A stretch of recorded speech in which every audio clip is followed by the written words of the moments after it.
कांग्रेस नेता जिग्नेश मेवानी ने मीडिया को संबोधित किया। उन्होंने कहा कि पीएमओ में बैठे लोगों ने मेरे ऊपर एफआईआर की और उस पर मेरे सरकार से कुछ प्रश्न हैं। गुजरात में 22 एग्जाम्स के पेपर लीक हुए, साथ ही 1,75,000 करोड़ का ड्रग्स पकड़ा गया, लेकिन गौतम अडानी पर कोई कार्रवाई नहीं हुई। इतना ही नहीं, दलित महिला समाज के कार्यकर्ता ने बीजेपी के सिटिंग मंत्री पर दुष्कर्म का आरोप लगाया, लेकिन इस पर भी कोई कार्रवाई नहीं हुई। केवल मेरे ट्वीट करने पर पीएमओ में बैठे लोग मुझ पर एफआईआर करते हैं। पीएमओ में बैठे गॉडसे के कुछ भक्तों के द्वारा मुझ पर जो एफआईआर हुए उसके ऊपर मैं आज ये प्रेस कॉन्फ्रेंस कर रहा हूं। साथियों,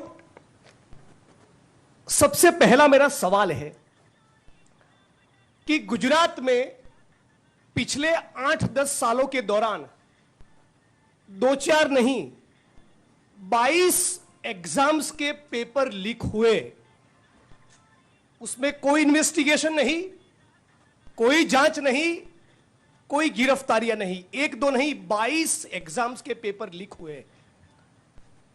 गुजरात में मुंद्रा के पोर्ट पर 1,75,000 करोड़ का ड्रग्स पाया गया।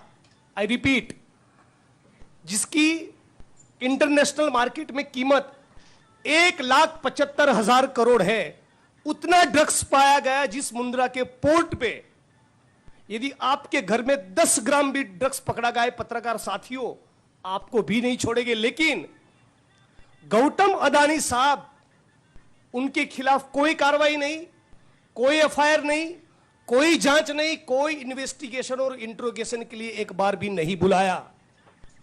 गुजरात भाजपा की एक दलित समाज की महिला कार्यकर्ता ने भाजपा के सिटिंग मंत्री के खिलाफ लगातार बलात्कार करने का इल्जाम लगाया। This is discussed in the assembly of Gujarat. Gujarat की विधानसभा में भी इस मुद्दे को उठाया गया।